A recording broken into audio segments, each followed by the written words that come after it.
Good afternoon and welcome to the May 21st, 2025 City Council work session. Thank you for joining us in this virtual meeting format. For work sessions like this one, where there is no opportunity for public comment, those wishing to access the meeting can do so by watching the live stream available on our website, the broadcast on Comcast Channel 21, or by calling into one of the phone numbers listed for this meeting on the public webcasts and meetings materials page of the city's website. Thank you again for joining us. I now call the May 21st, 2025 work session of Eugene City Council to order, and I will turn it over to the city manager to introduce today's topic, a work session, council discussion of revenue options. Thank you, Mayor. Thank you, Council. We have the full 90 minutes today to talk about revenue alternatives and to continue the conversation that we've been having this year. So we're going to break this kind of into two parts. We're going to cut out some of all the context of how we got here. I think we've covered that with a lot of significance over the last however many times we've met. We're going to jump right into two parts. The first part will be Assistant City Manager Rodriguez walking us through the two different areas that you asked for information on, which is the two potential alternative fee or the stormwater fee option. It's going to walk you through that and some of the tables and the costs. And then we're going to switch over to me and I'm going to walk through a larger table that compares those options and contrasts them. I emailed that to you, but we'll walk through it on my computer and kind of explain it to you. So with that, I'll turn it over to Matt and then he'll turn it back over to me. Thanks. Good afternoon, Mayor and Council. Let me bring up the presentation. Sarah, if you could tell me if that's showing the right screen. Yes, it is. All right, well, we'll get started.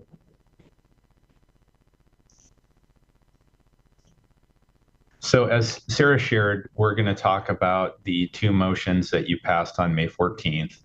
The first being an ordinance consistent with the outline set forth in attachment A to that AIS, which had two options for a $6 million or an $8 million new fee with a sunset of 4 years.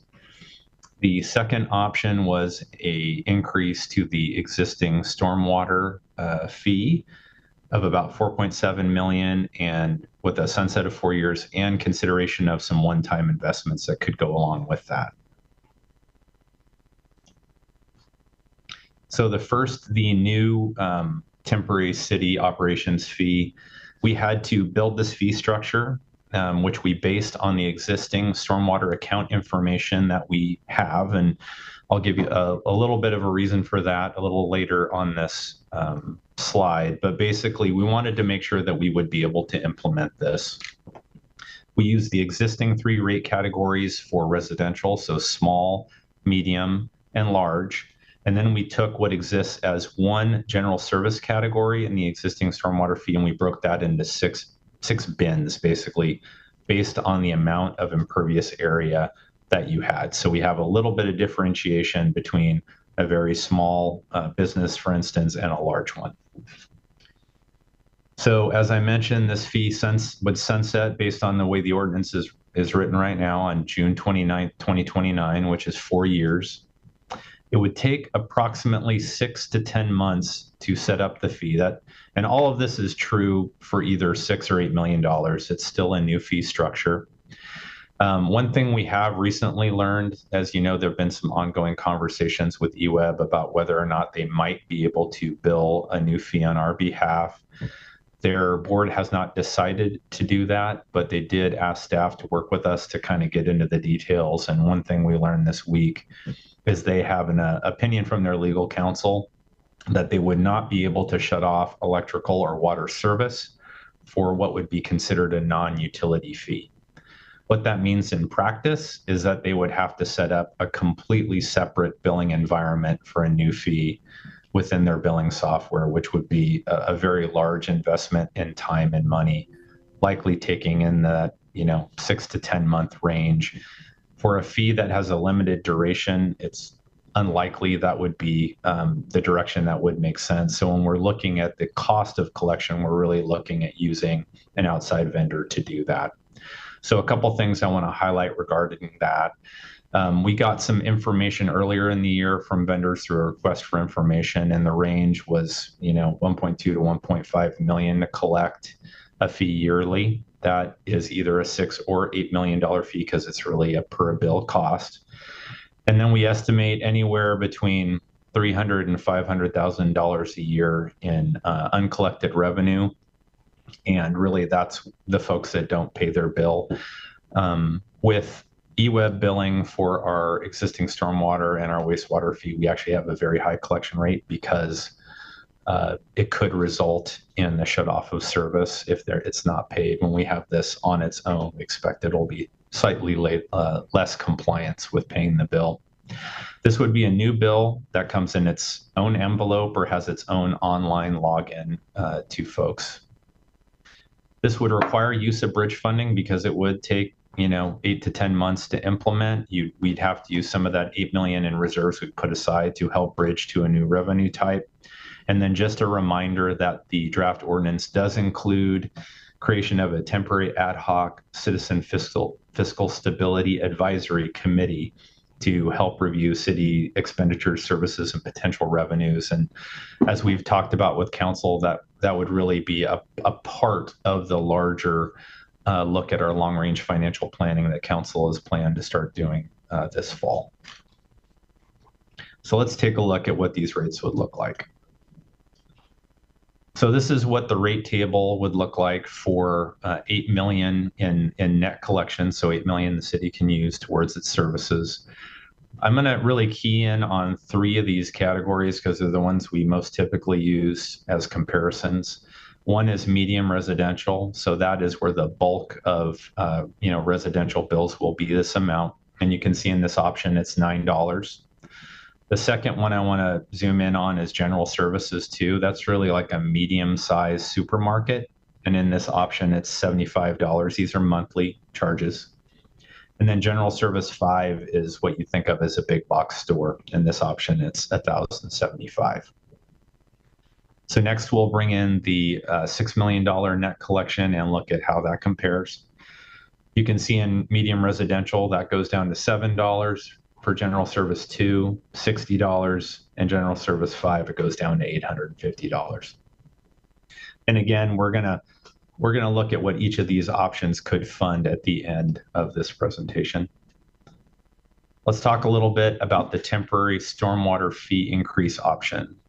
So this one operates differently. This is really using the existing stormwater fee that we already have in place and taking all of the services that are in the general fund that are stormwater eligible and moving them into stormwater. And basically that's parks services, and there's about 4.1 million in park services that could move into stormwater. That frees up funding if you wanted to use it that way temporarily. We're going to share a number a little later that says a $4.7 million increase in the stormwater fee, and that's because there's a couple services that are already stormwater eligible that were on the reduction list that would add on top of that 4.1 million, and that'll be a little clearer when we look at the table. Again, this is just basically an increase to the current rate, so there's no change in methodology. It uses the one that's in place. In order to generate 4.7 million, it's about an 18% increase in the stormwater fee. There's no additional collection costs because this is already billed on our behalf by eWeb. We already pay them a per a bill fee. That would not change because it's really just the dollar amount going up, not anything else that would be different on their bill. The fee would be implemented based on the motion that's in your AIS until June 29th, 2029, so it's 4 years. What's really another very different aspect of this one is that because it's an administrative process and basically at the point at which we tell eWeb we want to increase the bill, they can immediately do it. This would only take about 9 to 10 weeks to implement, just the amount of time it would take us to go through the administrative rate setting process, which means that collection could begin likely in August of 2025, which gives you the option to think a little differently about the use of one-time funding because we wouldn't have to use very much of that $8 million in reserve that we had saved to bridge two other new revenue options. And I'll channel Twyla Miller, our Chief Financial Officer, when I say that the more of that we can keep in reserves, the better, because the economic outlook is uncertain in many ways. So it's better to keep that in reserves if we can. And lastly, on this one, there is a separate motion in the AIS. If you wanted to move forward with the stormwater rate increase, and you also wanted to establish that Citizen Fiscal Stability Advisory Committee, there's a separate motion in order to establish that. So if you add in the stormwater rate here, you will see on the right, and we're just going to key in on those particular categories. All of these are different in stormwater, but it's hard to be completely apple to apples, but you can kind of see how the range moves. So for medium residential, you'd be at $3.50 a month. For General Service 2, which is that medium-sized supermarket, you'd be at $47 a month. And General Service 5, for a big box store, you'd be at $672 a month. So that's really the way those three rate options would shake out and what the community would see on a bill. And now we're going to move to taking a look at what each of these options could feasibly fund. Right. Thanks, Matt. I figure out how to stop sharing. Yeah. All right.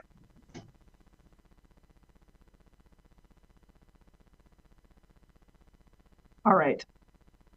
So that's all working, I'm assuming. Okay, good. I want to just walk you through this table before we jump into it.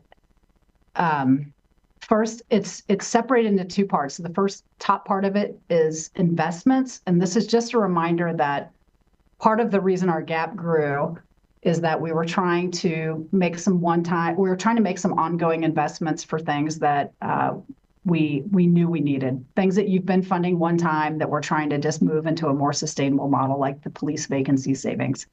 So the budget included, the proposed budget included a number of investments that when we needed to take the $8 million of revenue away, we actually, in some cases, lowered those investments. And so that's why I want to talk about those first, because it was getting really confusing between the two as I was touching base with you. So when you look at this table, it goes left to right. We're going to cover it's the department, and then the budget line is showing whether something was in the proposed budget or amended budget, because I've mixed them all together for now. The program service area, what FTE were impacted. Reminder, this doesn't include temporaries. Just the 1 year cost, and we're looking at just the first year of the biennium here.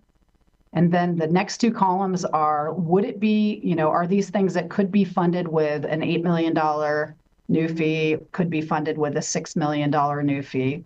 Those are the two fee ones. And then there's a separation, because if you end up going down the stormwater route with a 4.7 and we have a little bit more one-time funding potentially available, we wanted those two columns to be together. If you go with the 8 or 6, there won't be any ability, there'll be very little ability to do that.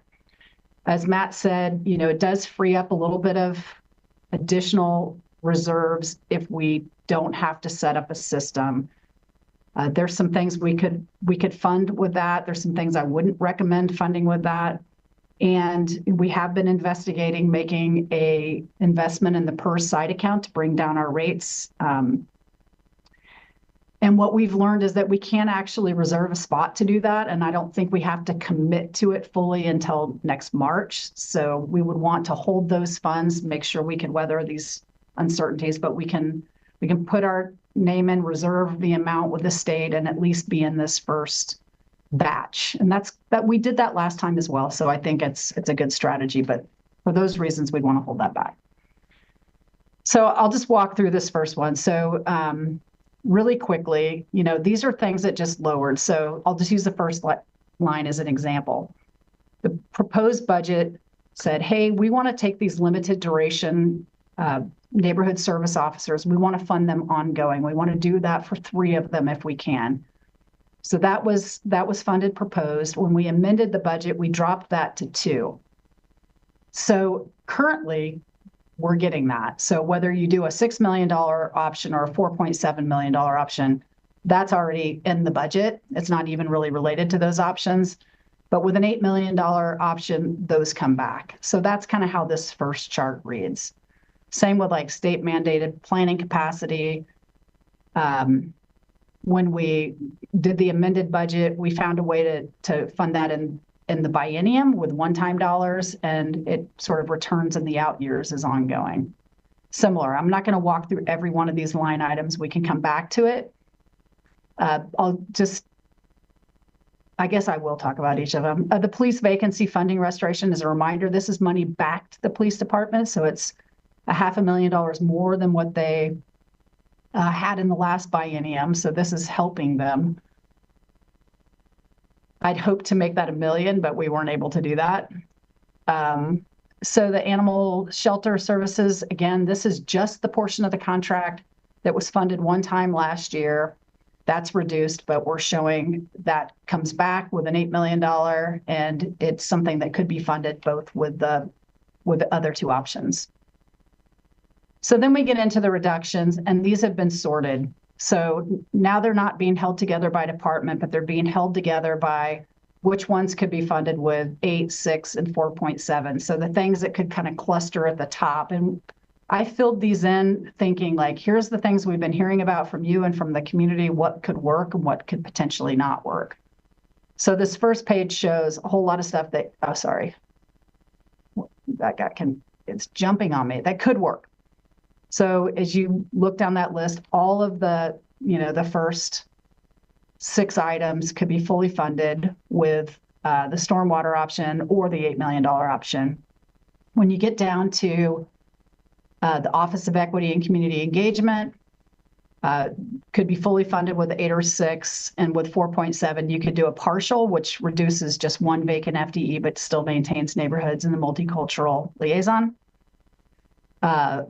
It reduces volunteers in policing and community engagement by 1 FTE, but maintains 1 FTE. So it's partial.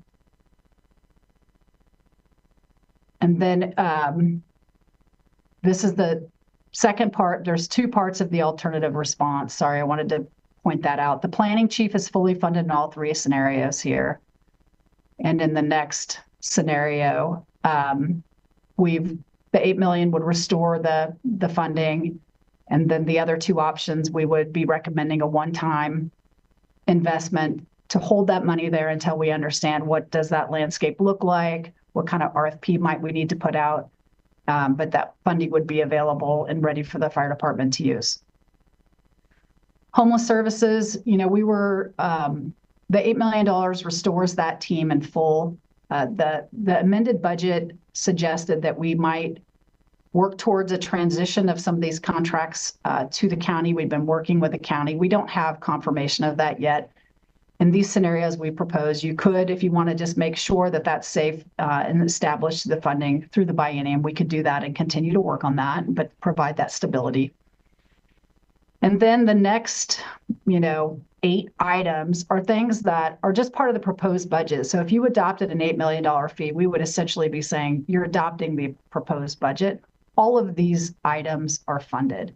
If you shift to a lower option, none of these items are funded. I can come back and talk about those with more detail. I'm going to keep going to the bottom of the list. We had thrown in the $6 million potential option or $1 million option, the downtown cleanup and beautification, as we'd heard from folks, some interest in that. The seasonal and contracted staffing for Public Works Parks could be part of a stormwater fee as well. So that's kind of how it lines up. There's a whole lot of stuff that doesn't really come forward in any of the scenarios because you just can't afford that. All of these are important. There's a reason why they were all built into the proposed budget. They're all things that I, felt like we needed to do the work. That said, the top part of the list, that shows up in the 8 and the 6 and the 4.7 are all of the things that actually are very front-facing to the community, and they also really matter and buys you a little bit of time to work through your long-term scenario. So I don't want to discount anything on the list. I just was trying to sort it so you would be able to understand where does the funding drop off for different things.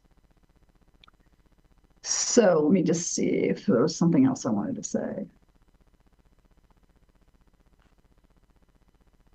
I think that's probably the bulk of what I needed to say, and we could probably take questions. And if you want, I can leave this up, or how about I stop sharing and I can always pull it back up. So I'll just say one last thing. What my hope today is that you're actually able to provide some clarity and direction. And I think I may have said this at the beginning. I'm going to say it again. If council was able today to say, here's the direction we want to go, and here's sort of the policy around what the number is going to be and the mechanism is going to be, I think that it allows the rest of the conversations with the budget committee to really focus on what their recommendation is to you, as opposed to trying to find a funding source or a swap out, which is, I know, really challenging for them to do. Thanks. Thank you, City Manager. Thank you for that presentation. Thank you also, Assistant City Manager. I just want to offer my appreciations for the amount of information that you all have shared and the way that you've been supporting this conversation at council with this body, and very helpful to have had the time to walk through those alternatives and understand the different pros and cons of each, and really just appreciate that work. So thank you very much. I will now open the floor to council discussion. Councillor Ye and then Councillor Leach. Yeah, thanks, Mayor. First, I want to echo the mayor's thanks for staff. I really appreciated folks being willing to sit down and go through our options and explain them a little bit more, especially since, sorry, we added a new one recently and I wasn't quite understanding it in our work session. So thank you so much. I had a question about the proposed budget items and then some thoughts. My question was on our equity department. Does that, in the 4.7 scenario, does the amount that it would be allocated include the sponsorships and grants that the HRC has and the neighborhood matching grants? Or is that just staffing? Councillor, yeah, I can answer that. So my understanding is yes, really the only reduction is the one vacant HR analyst position. And that HR analyst has been unfilled for about a year. Okay, great. I just wanted to clarify, make sure I understood that. So my thoughts, I think it is unfortunate, the information we've gotten from eWeb. It's unfortunate it took this long to get it, but I appreciate eWeb getting us that information when they did. And I, in their shoes, would not expect to set up an entire billing system just for one temporary fee. So I can understand why they might be hesitant to do that, considering the costs. Taking that in consideration, I don't really want to be spending a quarter or more of a fee on administration. That seems unwise financially, although I'm interested to hear what my colleagues have to say. And while 4.7 million doesn't sound like it covers the things that I think are very important to my city, considering the situation we found ourselves in, I am kind of leaning in that direction at this point. And yeah, I'm just curious to see how other folks are feeling about the situation where we have found ourselves. Thank you. Councillor Leach. Thank you, Mayor, and thank you, City Manager and staff, and acknowledging the city staff that have been in this terrible position for months now, of just this uncertainty with their positions. And I mean, this is hard for us, but it's been hard for everyone involved. And I hope that we can get to a place of clarity today as well. I'm also, leaning towards that stormwater fee. I just the same as Councillor Gay. It's really hard to imagine that nearly $2 million would be going to administration, really making that benefit a lot less for what people are paying. I think the length of time as well to implement and what it would take to bridge to that. I just can't see us being able to manage that real successfully. So today I am in support of the stormwater fee option, in hopes that we can save what we need to save and then continue talking about other smaller revenue pieces that can fund different programs and different pieces, and of course our long-term sustainable planning. I do have one question, and thank you for the briefing yesterday. I asked about the alternative response position, and it was about 241,000. And you had mentioned that was a biennial number, but it's listed in this presentation as an annual number. Is that? You're right. I apologize. I think I was wrong yesterday because it includes the position and some of the other materials and supplies and things that go with that.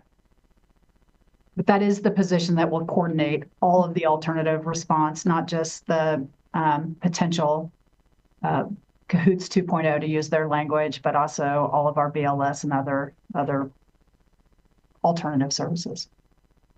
Okay. Thank you. Yeah. So while I'm again not happy about this level of funding, I am in support today.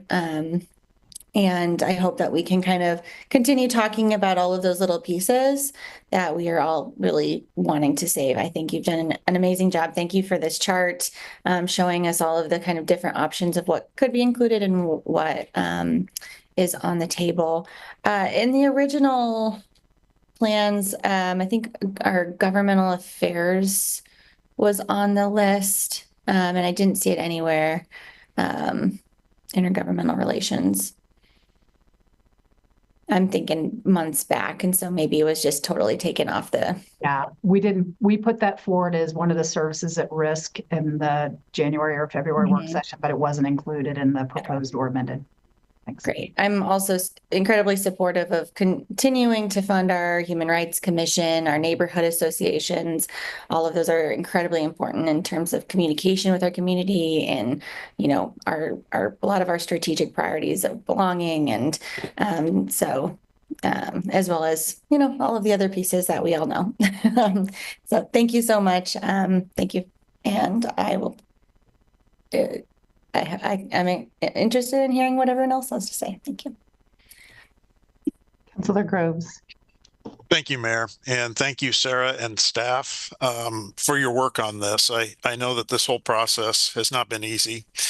I was one of the three councilors that voted to refer this to the public vote, and then ultimately voted against the fee to begin with. But I'll tell you, since that time, just reading all the communications we've received, listening to people testify, personal conversations I've had with folks, I really am understanding how important some of these services are to people. Of course, it's whatever service you're cutting, that's the group you hear from. So we've definitely got constituents on the other end of the continuum as well. For me, the 4.7 million is the only one of these that makes sense. I mean, if you take the $6 million option, the $1.5 to $2 million in administrative fees just to get the thing off the ground actually nets us less than the 4.7 million. And then if you add the length of time for implementation, it makes even less sense. It's harder to bridge. So I'm certainly in agreement with Councilors Ye and Leach on that piece. I think most of my questions have been answered in going through it. Some of the things I was really interested in restoring Cahoots, animal services, neighborhoods, things like that. I think you've covered well. It doesn't mean that I'm not concerned about library and pools and community centers. Those are important too. But, at some point, we have to wrestle with reality here.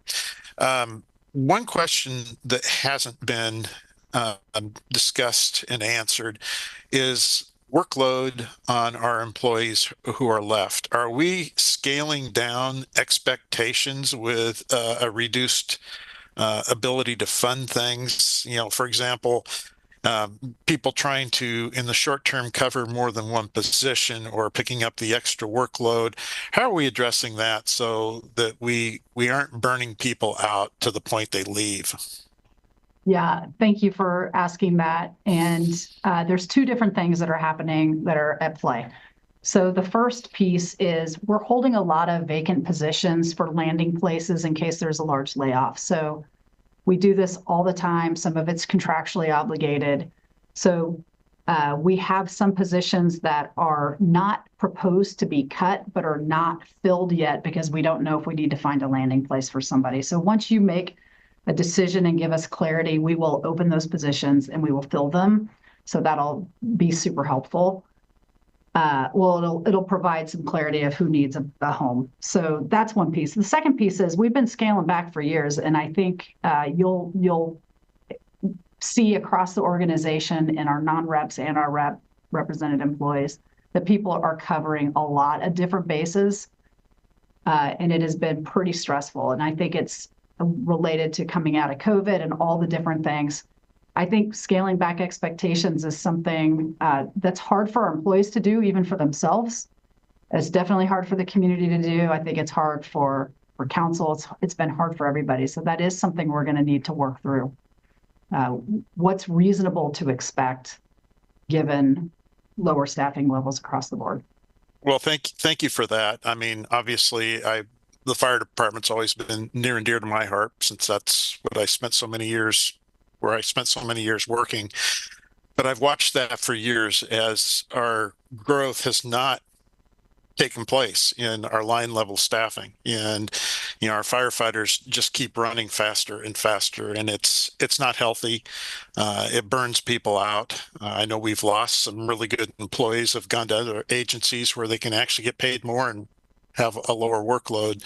So I know there's nothing in this budget to take that into consideration, but that is something that we need to be looking at as we move forward. And thank you very much. Yeah, I will jump in on that because we did just recently settle our contract with the fire union, and we have included a new D shift, which will be bringing 19 new firefighters starting in January. So outstanding. Yeah. Thank you. Councilor Zelenka. Thanks. So on this chart that you were showing, so all of the ones that say no or orange are what I call the chamber cuts, the results of the chamber's action. So these are that's being that we have to make because of that compared to our original program. And thank you for all this information. We didn't have much time to digest it, so pardon the questions since we just got this. But so there were also 3.5 million in cuts that were before we even got to this that are on top of all of this. Is that correct? Yeah. Yes. So that's 3.5 million, and then all these other cuts, depending on what we do, unless we do the $8 million one. Okay, and the eWeb change. So when we did this before with the city service fee, and that was on the ballot, they were okay with it. Now they're not. Is that right? There was never an agreement from eWeb to. But they didn't bring this point up. I mean, we talked to them. Now they have. So this is something as they took a deeper dive that they clarified. And Councilor Zelenka, one thing just real quickly, when Sarah showed that list, the ones that have a P that say budget P, which was the proposed budget, most of them are at the very bottom of the spreadsheet. Those are the reductions that were in that 3.5.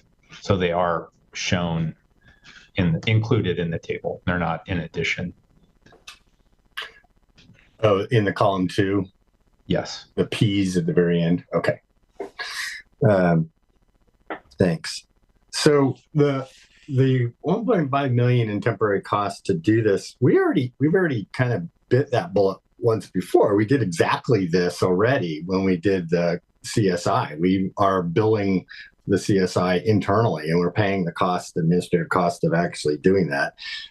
We can't use that system because they can't just expand that to do this because it's completely different. But we've already done this once where we've paid the cost of doing, basically the cost of doing business, of collecting these fees. And it's what we already assessed that on the CSI that was okay. And I'm in the same place when we did that as we are today. It's just the cost of doing business, and hopefully it'll reduce over time. But we would collect 9.5 million instead of 8 to pay for that, right? So it would be incorporated. It wouldn't be a reduction. So that's just the cost of doing business for me. It's a lot, but we find ourselves in this circumstance with the actions that the chamber took. Not a very efficient way to run a railroad, but and so for the cuts in the P's for the $8 million are about 1.5 million. When we go to $6 million, it goes to $2.7 million. And then if there's some biennium ones, it's really about $5 million. It's hard to tell when you go from the 6 million to the stormwater 4.7 what else gets cut, but it's more than 5 million, right? And I'll need a second round. Thank you, Councilor. Is that right? So when you go from the 6 to the 4.7, I mean, it's listed, so it's on the chart, shows what does and doesn't get funded. And Yeah. Again, I should say, like, there's a lot of things built into I didn't put every single line item in here of things that we've invested in or not. I tried to put the things in where there's been a shift and a change and people are really focusing attention. So, yeah, I think the issue with the going from the 6 to the 4.7 is there's not a lot of difference. And I think if you include some one-time dollars and kind of lean into your long-term strategy, I think the real difference, and I don't want to like argue with you or weigh in on the policy, but the difference with we made the investment in the payroll tax because it's a lot larger number. It's bringing in, $20+ million, and it's an ongoing, it was a longer term and considered to be something that was going to be ongoing, as opposed to a 4-year one-time collection, which makes it just harder. Councilor Clark. Thank you, Mayor. I want to join my colleagues in saying thank you to Sarah and to all of the staff for both the hard work and for dealing with the uncertainties over the course of this process. So you've had to live with some tough times, and a lot of people in our community have for a lot of reasons, but we're responsible for that. So that's why I'm saying I apologize to the staff for having to live with the difficult decisions we're making here. I want to say that council had many options over time. In response to Alan's comments, I just need to say that 8,500 of the people who live in our community made a decision to respond to this council's majority decision. That's why some of us who voted differently decided to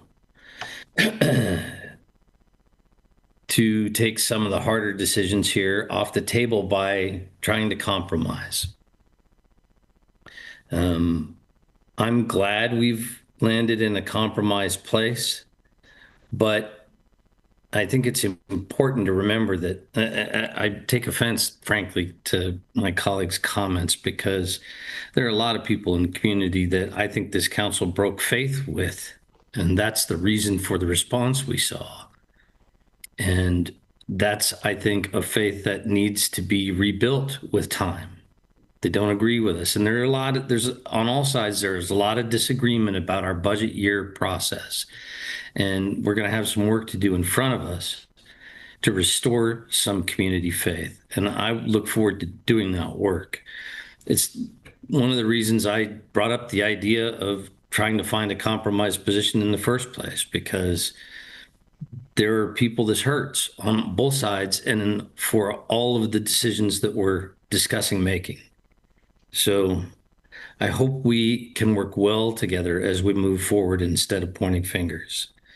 I too look at the 4.7 as the best option. I think it's the one that makes the most financial sense and gives us the best opportunity to move forward politically and otherwise with what the community would accept. My question is to Sarah or Matt or whomever. You mentioned a $500,000 estimated non-compliance number. Can you tell me about the metrics you used to estimate that number? Yeah, I think I'm not going to be the expert on it. Our finance staff can probably get more into detail, but a 5% non-compliance is probably fairly standard for something like this. With the eWeb bill, they have exceptionally high compliance with their bills. I think it's closer to 98%. So we benefit from that in our stormwater and our wastewater fees. But when you have something that's on its own, I think just looking at the industry and what an average is. That's why I bring up the question. I actually think that number would be considerably higher when it's done separately. So that's another reason I support the 4.7. Thank you very much. Councillor Kaczynski.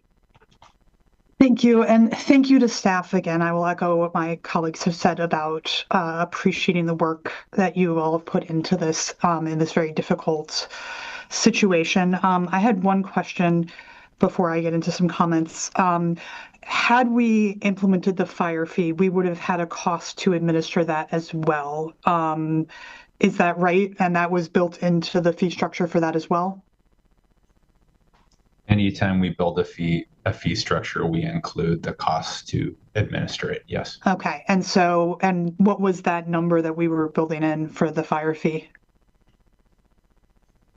I don't have that in front of me, but that was assuming, hopefully at that time, that we might be able to bill through eWeb. So there were lower numbers than what we're assuming in this fee model. Okay, but there was still built-in cost to administer, and that's part of any time we do something like this, which I think is important to keep in mind. I am overall very frustrated that we are talking about making all of these cuts as part of a compromise without actually having the conversation about the folks in the community who are fine with the fire fee, who want to see these services fully funded. We're saying that a group of people who are saying, no, we don't want you to move forward with this, are able to drive the conversation in a way that hurts a lot of people in our community. And I'm very frustrated by that. With that said, the long-term goal of all of these conversations has been to develop a structurally sound, sustainable budget. The things that we can save with a $4 million fee are the things that have the most clear and direct community impact and community value. And I agree that we need to save those things. But when we talk about long-term sustainability, Councillor Clark is fond of saying, frequently says, that in order to create a long-term sustainable budget, we need to grow our tax base, grow our economic development, and create more housing. What's on the cut list for all of these except the $8 million are business development and expansion and planning work that's going to help us be able to create more housing. It feels short-sighted to be cutting programs that are going to help us get to some of that longer-term sustainability. We are looking at problems with how we communicate clearly, and we're talking about cutting communications staff. We want to talk about sustainability. These options aren't including some of our sustainability programs. And so both the $6 and the $4.7 million options cut too much.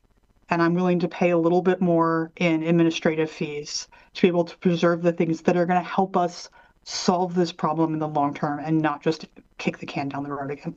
So thank you.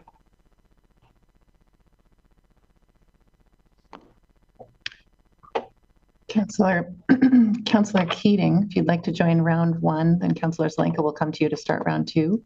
Thank you, Mayor. I don't think I could agree with my new Friday morning coffee drinking buddy, Counselor Kaczynski, than she just so articulately pointed out. Thank you, Counselor. Mayor, I also want to thank staff and our city manager in particular. And like counselors before me, I want to apologize to staff, not just for having to live with council's decisions, but to endure this particular counselor's often prickly or animated or overly enthusiastic support for services. And if I have offended anyone, I deeply apologize for doing so. Mayor and manager, I have a question regarding the support for vital services that have been offered in an 8, 6, and 4.7 category. I see them as 4.7 being good, 6 being better, and 8 being best. I recognize it'll always cost money to implement a revenue generating system, but I fear we are offering or doing a great disservice to the line items, to the people and personnel and cuts that would be affected if we did a 4.7 or even a 6 that just aren't getting the headlines. My question is, what scenario, or is my good, better, best 4.7, 6, and 8 scenario an accurate reflection of reality, city manager? In regards to the amount of services that would be stabilized at a best scenario or saved or restored at an 8 million, that being best, the better being the 6, and the, excuse me, I have it backwards. 4.7 being good, 6 being better, 8 being best. Is that an accurate description? So I might answer it a little differently. The budget that I proposed included 8 million of new revenue based on previous discussions and previous policy. So I still think it's responsible to do that. But that doesn't, take into account all of the different things that have happened since that time. So when you start changing that from being an ongoing, stable revenue source to fund city services, and it starts becoming a short-term gap, then it gets harder to justify financially, right? So for an $8 million scenario, the cost of implementing it, you're getting like 81 cents on the dollar. The 6 million, you're getting about 75 cents on the dollar. The stormwater, you're getting $1 for $1, even though it's a much smaller amount. So it's, it's not my favorite to not be bringing forward a budget that has all of the things that you already said you wanted to keep. But it's feels like the stormwater scenario is a good scenario. I'd love to be able to restore 8 million. We just don't have that much capacity there. Okay, follow-up. Thank you so much. Follow-up question. Either 3 of the scenarios, are we locked in based on our motion that we made that brought us to this work session for an automatic 4-year sunset? Or can we adjust accordingly that if we were to do 6, we do a 6-year sunset? Yeah, you could change that with a motion.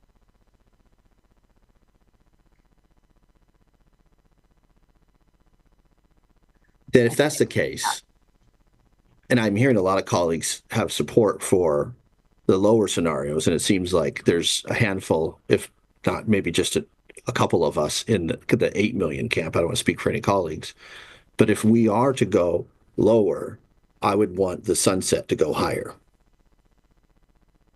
For example, if we do an 8 million, let's do 4, 6 million, 6, 4, 10. And I look forward to spirited dialogue and conversation around that matter. Councilor Zelenka.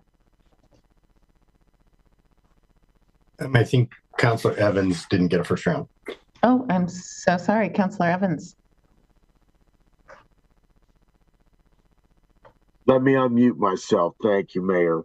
I also want to express my deep gratitude for the work that staff has done and getting us to this point where we can have this conversation in real time. So here's where I'm at on this. I think that 4.7 over 4 years is a reasonable compromise. We sunset at the end of 4 years. This way, we don't get into the sticky situation where we've been in a lot of other situations where we get to say at the end of a 6-year sunset that, oh, well, we can't live without this money. We can't live without this revenue. You know, and then we're putting ourselves in another box at that point. So I respectfully disagree with Councilor Keating on that.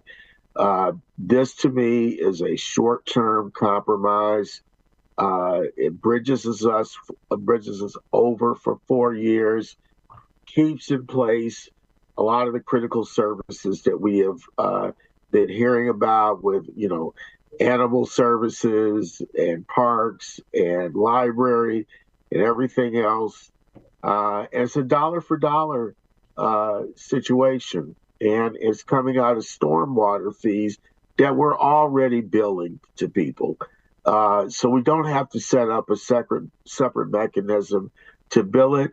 It's not going to cost us $1 million plus as we would if we went through eWeb. And, you know, once we conclude this conversation, I'm ready to move forward with a motion and then another motion behind that to nail this down and get us moving off the dime. So that's my story, and I'm sticking to it, Mayor.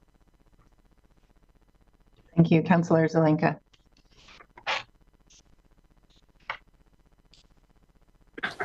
Thanks, Mayor.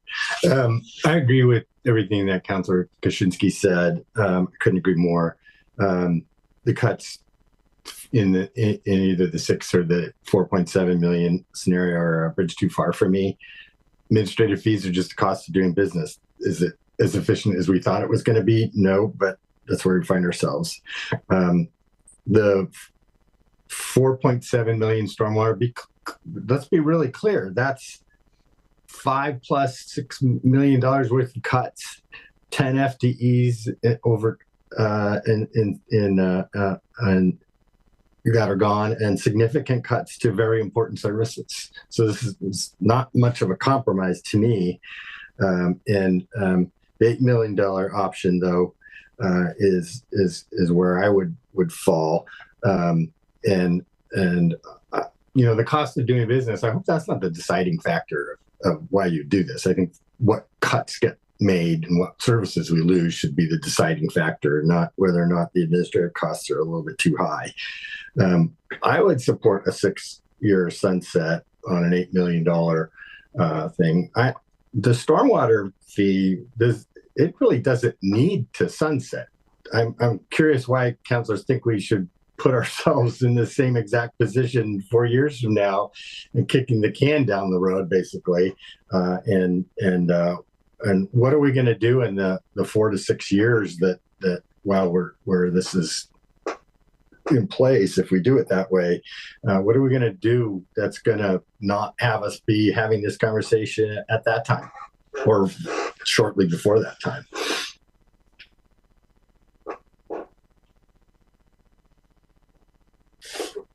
Thank you, Councillor. Councillor Clark.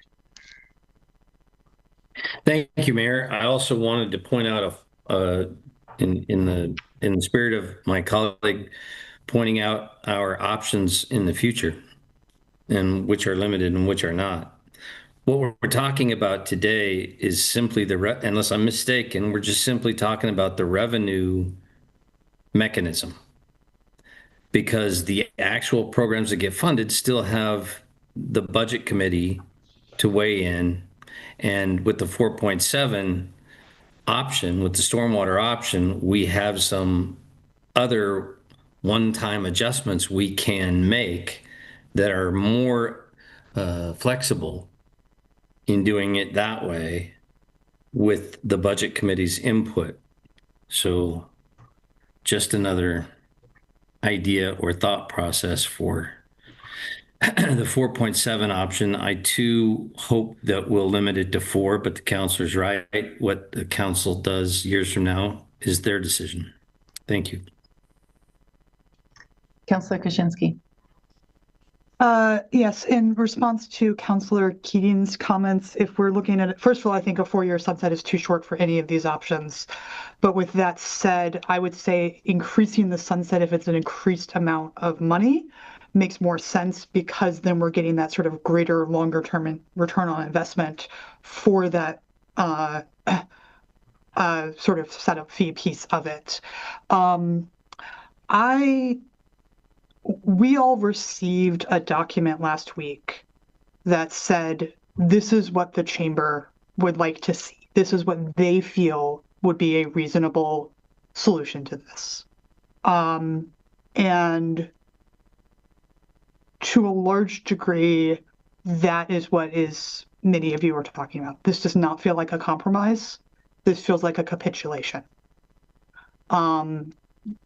And when we talk about the source of the revenue, like when I think about what community members said they were concerned about the fire fee were, they were frustrated that it was called a fire fee. I understand why it was called a fire fee, but there was a lot of confusion about that name, saying that we were moving stuff around. We're proposing to increase the stormwater fee. I don't see how that's responsive to that concern that the community had. There was a lot of concern about administratively raising fees. We're talking about administratively raising fees 18%. That's another piece that I think is, when we think about what the stated concerns were with the fire fee, this is not a sort of reasonable compromise. This is saying we were willing to cut services to avoid and move into short-term solutions to calm down a group that's being very loud. So I would not be in support of using the stormwater fee to solve this problem. Councillor Ye.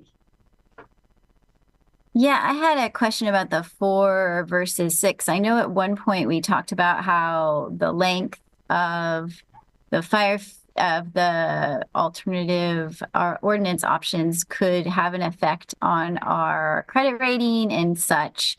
Would we have the same effects if we did 4 years, potential effects if we did 4 years on this with a sunset as opposed to 6? Yeah, 6 years always looks better in your forecast because we forecast 6 years. The biggest shift in the bond rating would be using too much one-time dollars for ongoing things and not making the cuts you need to make to like balance yourself to be living within your means. So if it's a 4-year, if the intent is it's funded for 4 years, then we will show in the 5th year or in that biennium, we'll show an equal amount of cuts. We'll have to show the cuts there. So you'll be working that over the next. Makes it look a little. Yeah. Okay.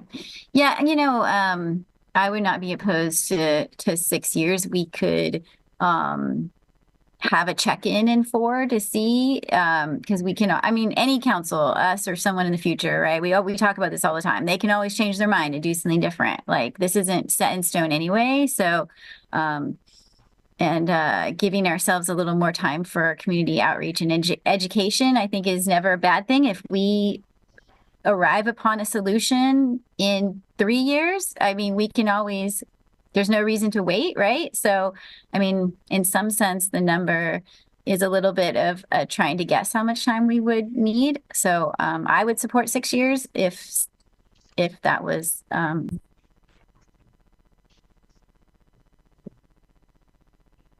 Thank you, Councillor. Councillor Evans.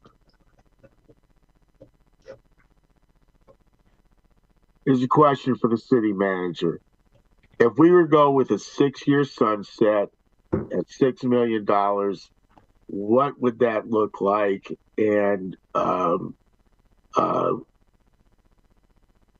basically, what would it look like if we went 6 and 6? Okay, so the only way you can do a $6 million revenue is to adopt a new fee structure. Yeah, okay. So, and then, you know, it's just a longer amount of time. So looking at this chart that I gave you, it's just the things on that chart. What's going to happen is that, I mean, if you have a 6-year new fee that is growing with CPI, then you would hope that you would be able to keep some things, the 6 million chart going for 6 years. You would hope for that. It's hard to know how much our costs are going to rise, especially right now. We don't know over time. And so what I've always tried to say with the new fee or with the stormwater fee is you're stabilizing. You can feel really good that you're stabilizing things through the biennium. As soon as we get into those out years, everything is a little bit uncertain. So that's why it's important to have that reserves in place.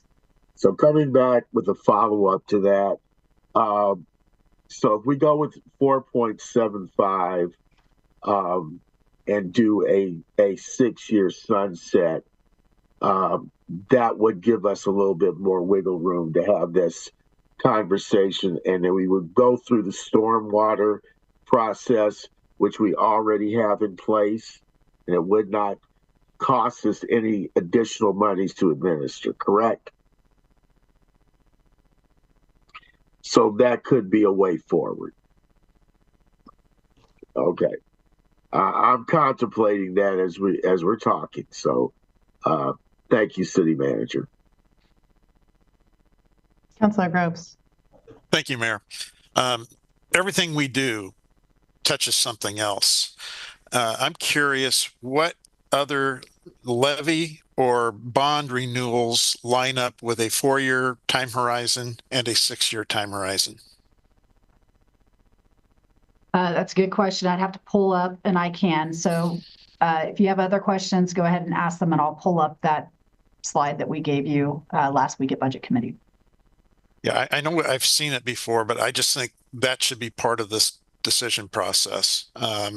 Just, you know, trying not to overload the system.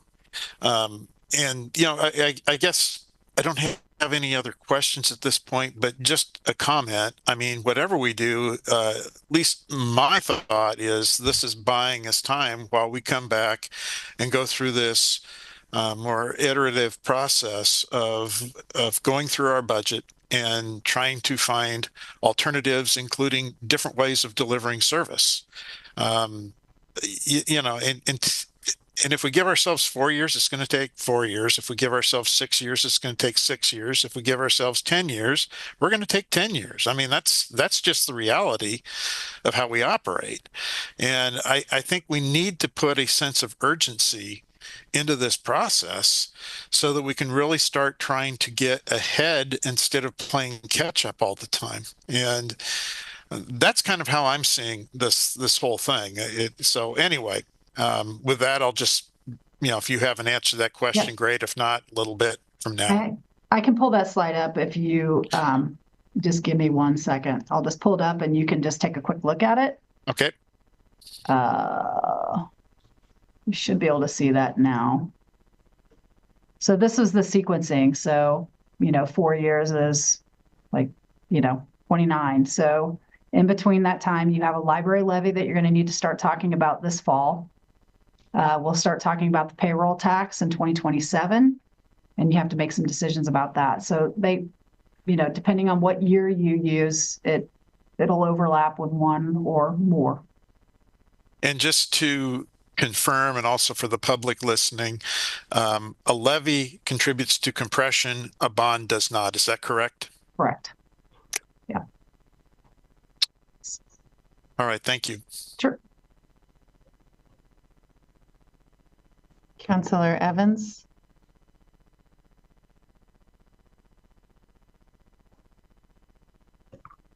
Yes, ma'am. I'm sorry. I had to unmute myself. So in the interest of us moving some of this forward and then kind of finding a place where we can begin to land, I like to move to direct the city manager to initiate a stormwater fee amendment pursuant to Chapter 6 of the Eugene Code that proposes a fee increase that would generate approximately 4.7 million in new stormwater fee revenue until July 1, 2029.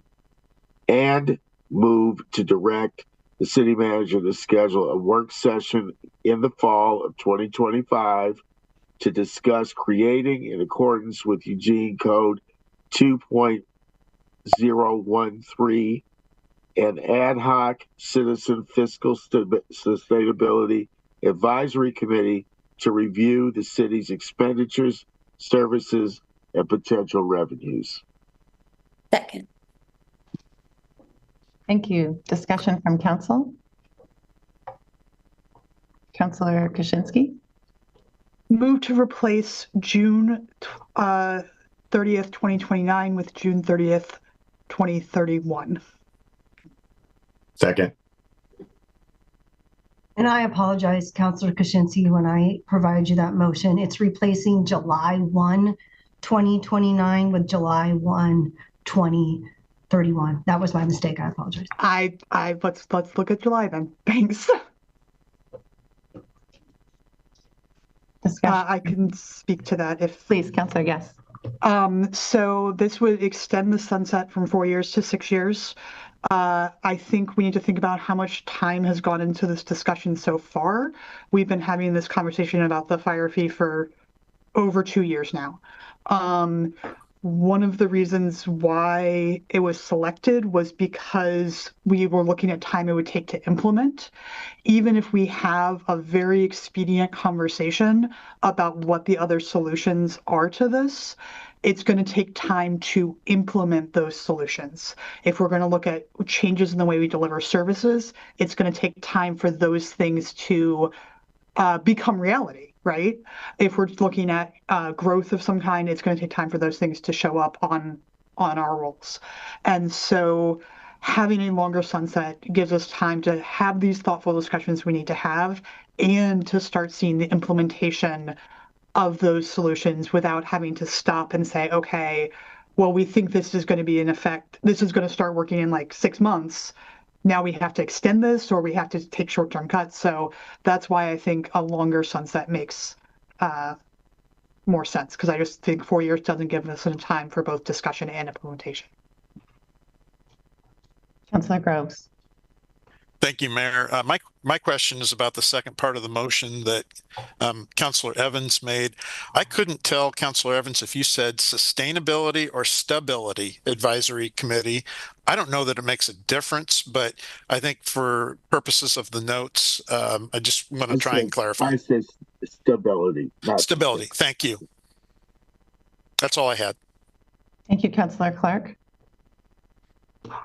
Thank you, Mayor.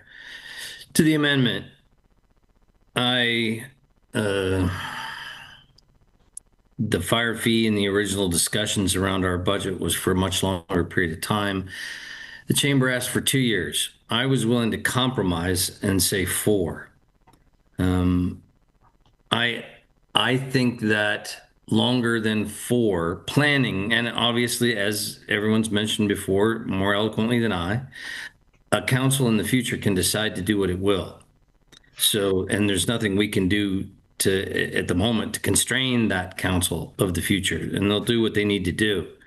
But I would suggest we plan this for 4 rather than voting in favor of the amendment, because I think we'll have, again, substantial pushback from our community and potentially see petitions again if we're to draw this out for a longer period of time. Thank you. Councilor Ye.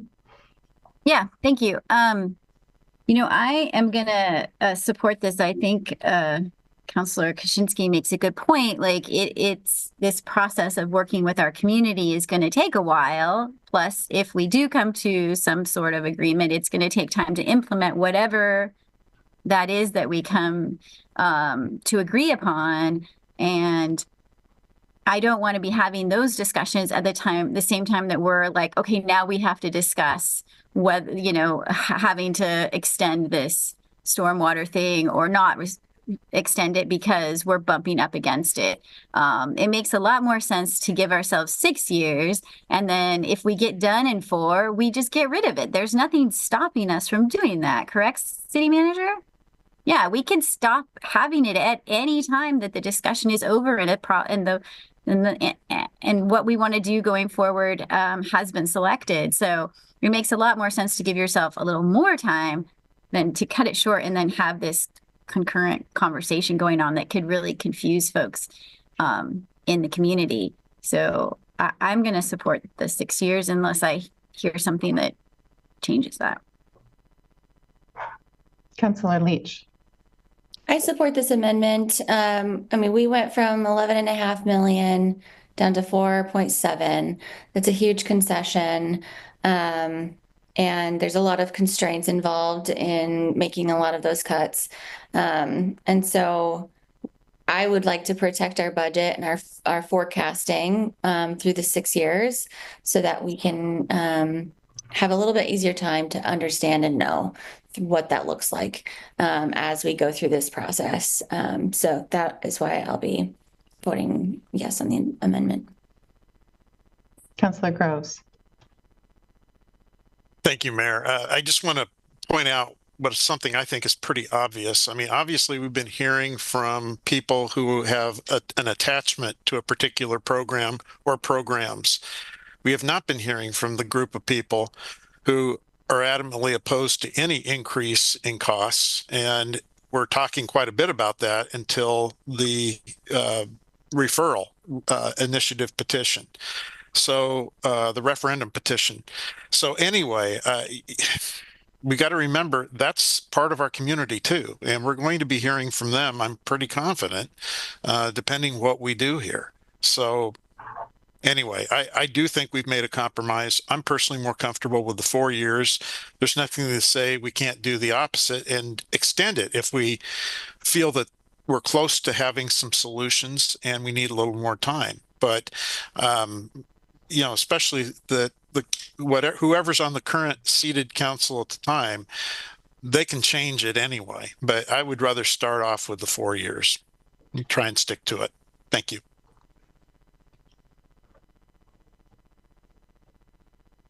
Council, I'm just going to introduce or interject myself into the queue. And I had pulled up the image of the election sequencing over this next several years before I believe Councillor Groves requested the city manager to share that. And I just want to observe that every conversation we're having in our community, it's not just about the budget, it's about how it is that we are working as a community to meet our whole community's needs. And that in this next several years, we do have several really important conversations about our library levy and the community safety payroll tax, our street bond, our Parks and Rec levy. Those are all coming up within the 4-year window of this conversation. They're certainly then also within a 6-year window. And I very much appreciate what's been observed, that this is not a date or a number that can't change. But I just wanted to offer that I think that these conversations and these decisions, as you all are moving forward on a path today and trying to establish the stability, it's also, I think, important to consider the stability in that process and also understand that we are going to be in continuous conversation with our community about these needs and how we fund them. So I just wanted to offer that observation because we have a lot of work, like forever work to do on this front with our community. And every end of conversation is the first sentence of the next one. Councillor Evans. I'd like to call the question on the amended motion. Thank you. With that, I will take a vote from council on the amendment to the motion. All in favor, please raise your hand. 1, 2, 3, 4, 5, and all opposed. 1, 2, Councillor Evans 3, and the amended motion passes with a vote of 5 to 3. returning to the original motion with that amendment. Any additional discussion from council? Councillor Kaczynski.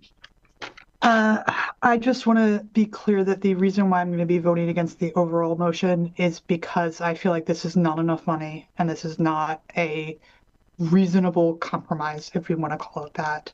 And so I very much am in support of all the services that are going to be saved with this money. And I feel like we need to be saving more. Other discussion from council. Councillor Keating. Yeah, Mayor, a few of us have alluded to or danced around. Well, I'll just talk about what I've done. I've alluded to and danced around what other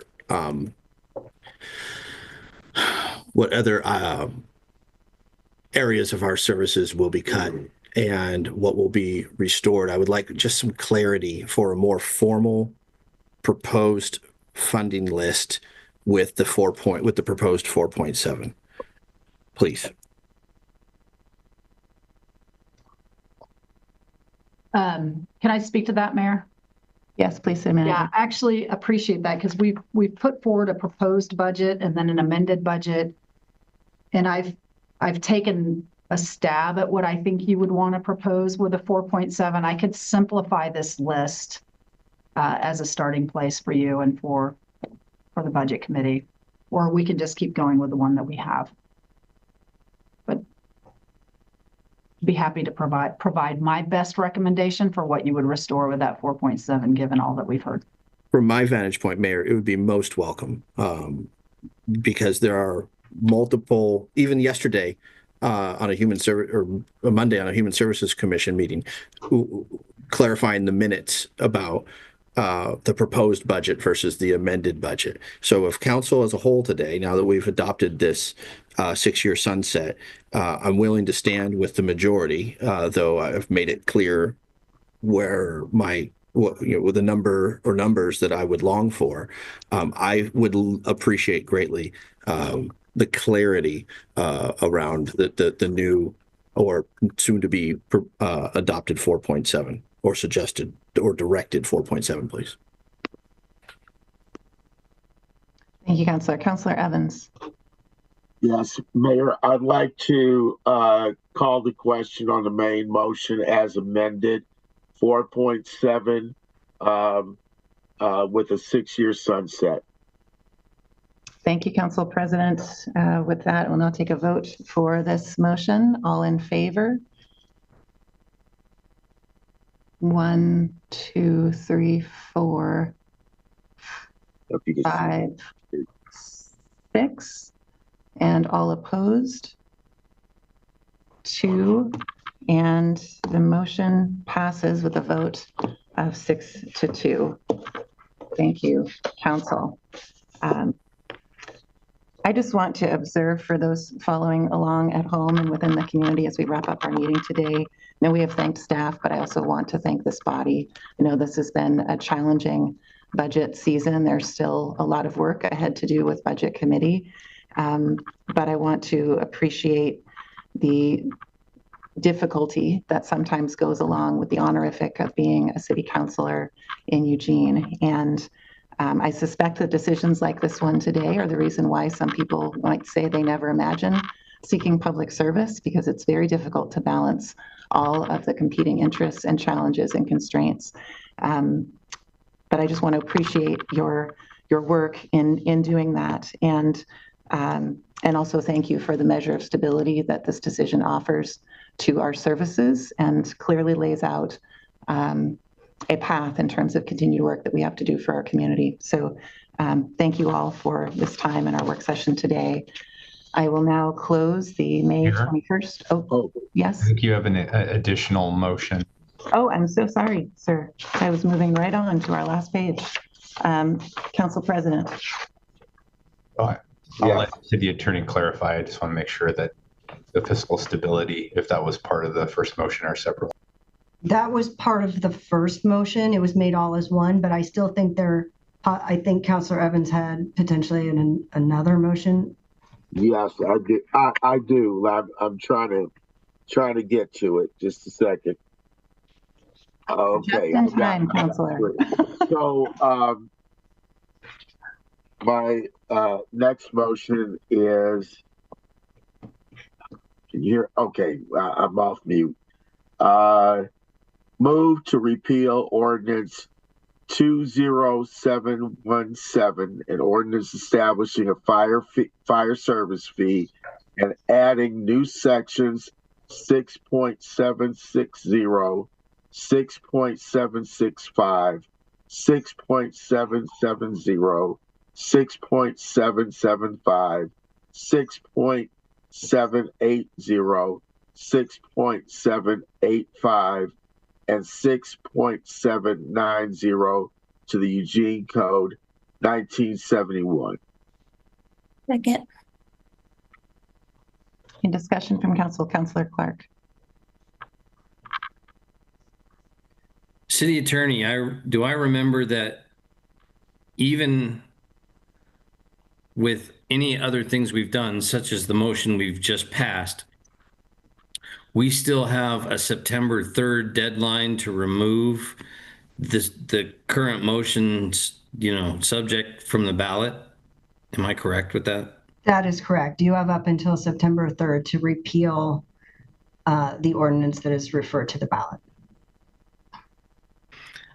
I will say to the maker, I respect and appreciate my friend Greg's desire to have clarity on this issue. I think I'm likely, just off the top of my head, I didn't know that was coming. I kind of want to vote against this right now because I believe the community would tell the council that I believe they would tell us that the fire fee was a bad idea and that it would fail. And I believe it's good for us to hear that one way or the other, but that the community could have their say. Either way, I think it deserves a little more discussion now that we know what the revenue picture looks like for certain. We know what the floor looks like.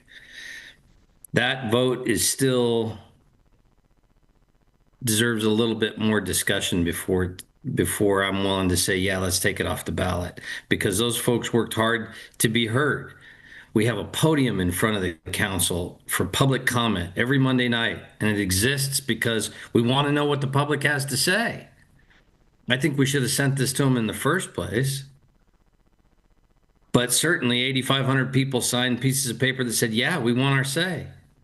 And I'm not comfortable with removing that immediately. So, thanks. Councilor Leach. I agree with Councilor Clark. I think this is a little too soon. I'd like to let the dust settle a bit on this decision that we've just made today, and not take kind of this immediate action to repeal until we know a little bit more. I would like to hear public testimony. We have plenty of time to repeal this before our break. So I would like to take this to a further conversation as well. Was there a second? I did second it so that we could have discussion. Yes. Any other council discussion? Lindsay, you could move to table. Councilor Keating. Thank you, Mayor. City Manager, what action would give the budget team who are meeting tonight, what would give our budget team more clarity? Continuing with the fire service fee and tabling it at a later date, or tabling an action at a later date, or removing it entirely? What arms our citizen-driven budget committee process more? What gives them more them and staff more certainty?